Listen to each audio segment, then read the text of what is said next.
بسم اللہ الرحمن الرحیم۔ حارث بن حشام نے رسول اللہ صلی اللہ علیہ وآلہ وسلم سے دریافت کیا کہ یا رسول اللہ صلی اللہ علیہ وآلہ وسلم، آپ کے پاس وحی کس طرح آتی ہے؟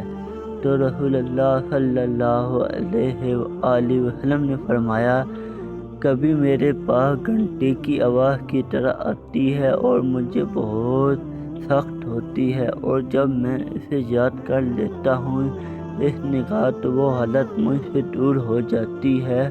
کبھی فرشتہ آدمی کی صورت میں میرے پاس آتا ہے اور مجھ سے کلام کرتا ہے، اور جو کہتا ہے کہ میں اسے یاد کر لیتا ہوں۔